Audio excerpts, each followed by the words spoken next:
शुभांगी और आशीष दोनों एक दूसरे से बहुत प्यार करते थे।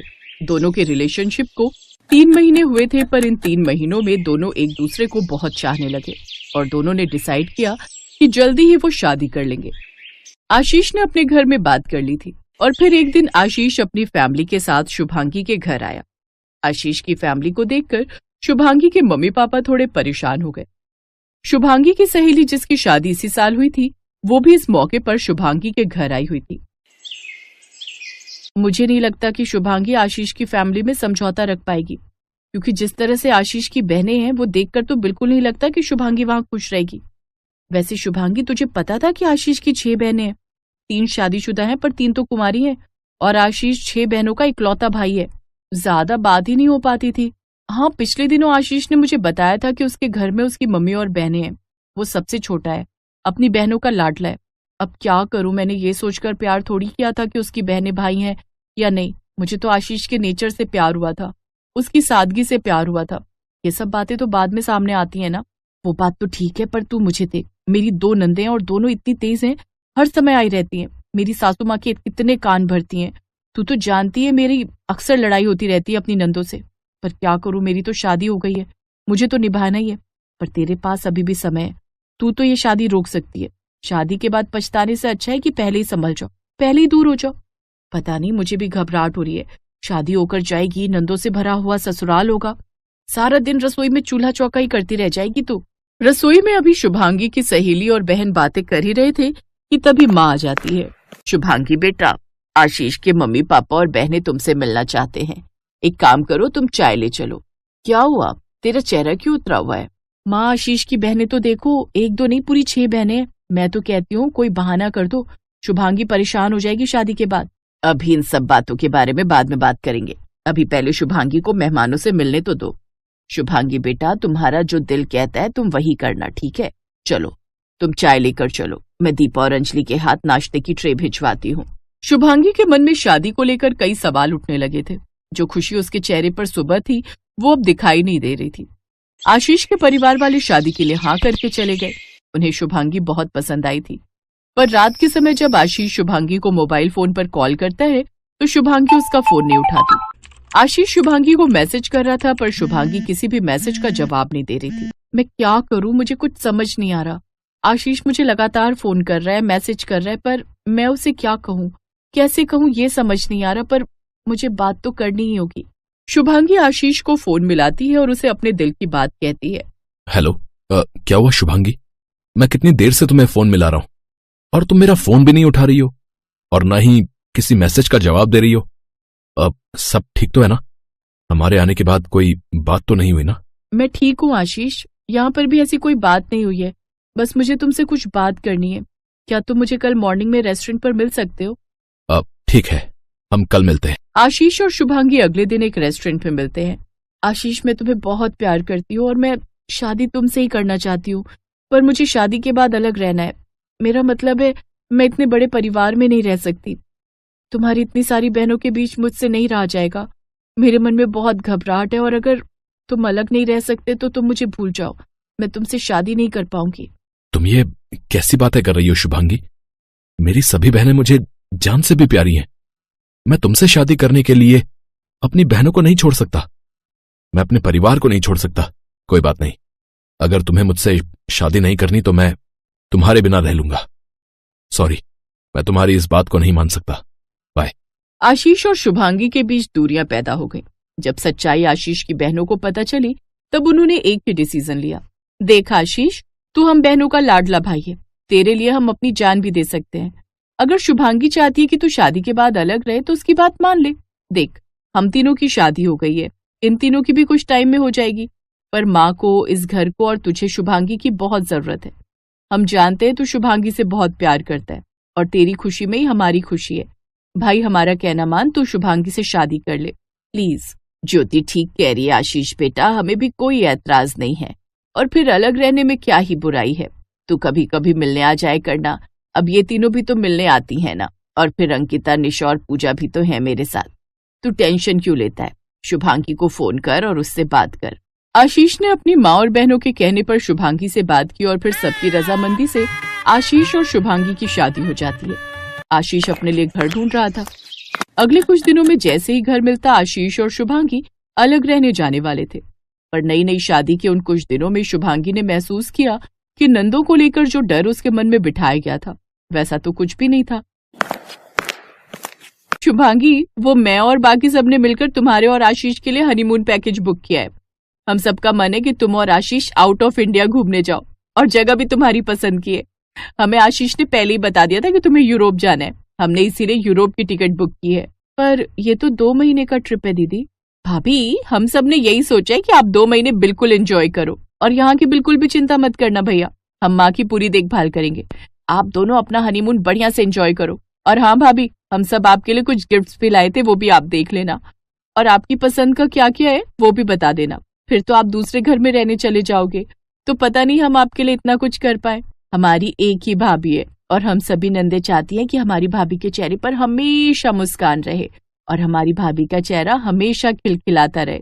अपनी नंदों का इतना प्यार देखकर शुभांगी की आंखों में आंसू आ जाते हैं। शुभांगी और आशीष 2 महीने के लिए हनीमून पर चले जाते हैं। वापस लौटने के बाद शुभांगी अपना विचार बदल देती है। आशीष जी, मुझे अलग घर में नहीं रहना। मैं अपने इतने भरे पूरे हंसते खेलते परिवार से अलग नहीं रह सकती। मैं दूसरे घर में अकेली क्या करूंगी? मेरा तो आप सबके बिना मन ही नहीं लगेगा। मैं कहीं नहीं जाऊंगी, मैं आप सबके साथ रहूंगी इसी घर में, अपनी सासू माँ और अपनी प्यारी प्यारी नंदों के साथ। शुभांगी का फैसला सुनकर आशीष की मम्मी और बहनों के चेहरे पर खुशी आ जाती है। कहते हैं परिवार छोटा हो या बड़ा, इससे कोई फर्क नहीं पड़ता। जहाँ प्यार होता है वहाँ खुशियाँ अपने आप दस्तक देती हैं। तभी तो कहते हैं प्यार बांटने से प्यार मिलता है।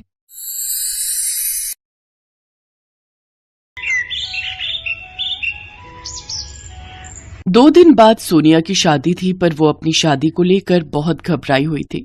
भाभी, मुझे तो बहुत घबराहट हो रही है। मैं शादी के बाद सब कुछ कैसे संभाल पाऊंगी?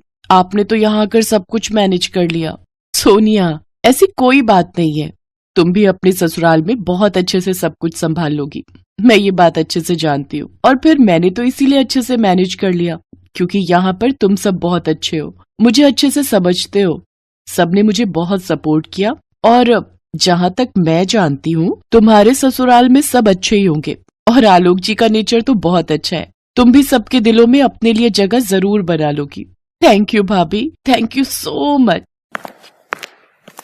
मेरी गुड़िया रानी कितनी जल्दी बड़ी हो गई, जैसे कल की ही बात हो। आंगन में इधर उधर खेलती दौड़ती भागती हुई, कभी इधर छुप जाती थी, कभी उधर छुप जाती थी। मेरी बच्ची कब बड़ी हो गई पता ही नहीं चला। कल मेरी बच्ची अपने ससुराल चली जाएगी। माँ, आपके आंसू निकले तो फिर मुझे भी रोना आ जाएगा। अरे मेरी बिटिया, ये खुशी के आंसू हैं, मैं रो थोड़ी रही हूँ। देख, बिल्कुल भी नहीं रो रही। मेरी प्यारी ननद, अब तुम समय पर सो जाओ, सारे रिश्तेदार भी सो चुके हैं। एक काम करो, तुम मेरे साथ ही सो जाओ। कल सुबह पंडित जी जल्दी आ जाएंगे, तुम्हारी हल्दी और चूड़े की रस्म भी होनी है। हाँ सोनिया, तुम भाभी के साथ ही सो जाओ। ठीक है माँ, मैं भाभी के पास सो जाती हूँ। और फिर अगले दिन सोनिया शादी करके धूमधाम से अपने ससुराल चली जाती है। सोनिया अपने ससुराल में सबके दिलों में जगह बनाने के लिए पूरी कोशिश करती है, पर सोनिया की सास और ननद दोनों ही उसे ज्यादा पसंद नहीं करती थी। अगले दिन ही उसकी ननद दरवाजा बजा देती है। सोनिया भाभी, जल्दी से उठ जाओ, माँ बुला रही है, पूजा का समय हो रहा है। अभी तो सुबह के 5 ही बजे हैं, इतनी जल्दी? रुको, मैं मेघा को बोल देता हूँ। नहीं नहीं, रहने दो आलोक, अच्छा नहीं लगता ऐसे मना करना, मैं उठी जाती हूँ। सोनिया दरवाजा खोलती है। मेघा, मैं नहा धोकर तैयार होकर नीचे आती हूँ। ठीक है, जल्दी आना, माँ को पूजा में देरी पसंद नहीं है। सोनिया नहा धोकर तैयार होती है और फटाफट से पूजा में पहुँचती है। बहू, कल से 4 बजे उठा करो, 5 बजे मैं भोर की आरती करती हूँ। आज तुम्हारा पहला दिन था, इसलिए मैंने मेघा को उठा दिया था ताकि तुम्हें बोल दे। मैं तो सीढ़ियाँ चढ़ नहीं पाती हूँ, अब से तुम भी मेरे साथ पूजा किया करोगी।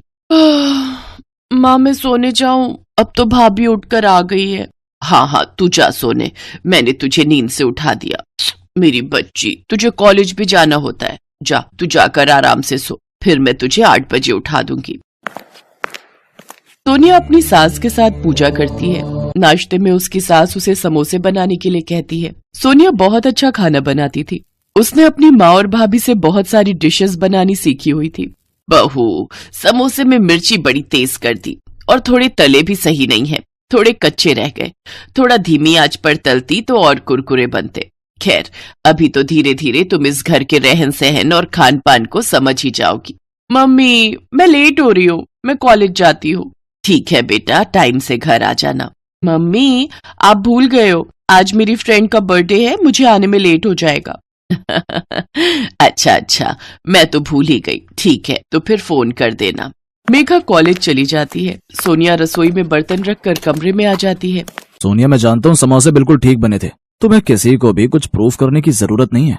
माँ और मेघा धीरे धीरे तुम्हारे साथ एडजस्ट कर पाएंगी, मैं उनके नेचर को जानता हूँ।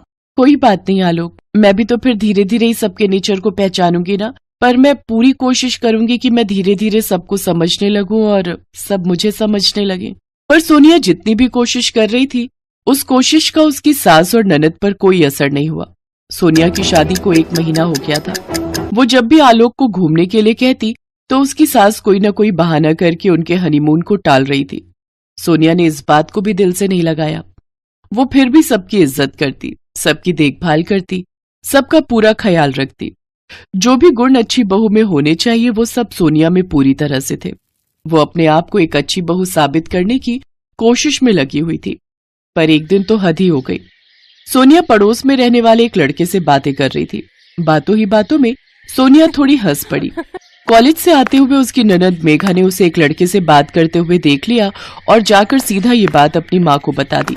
माँ, लगता है भाभी में बिल्कुल भी तमीज नहीं है। पड़ोस में रहने वाला वो रघु है ना, उससे हंस हंस के बातें कर रही थी। तुम जानती हो ना रघु कैसे स्वभाव का है, पूरे मोहल्ले का बिगड़ा हुआ लड़का है। क्या बहू रघु से बात कर रही थी? अभी इसकी खबर लेती हूँ। सोनिया अब तक अपनी ननद की सारी बात सुन चुकी थी। अब सोनिया की सहनशीलता भी जवाब दे रही थी।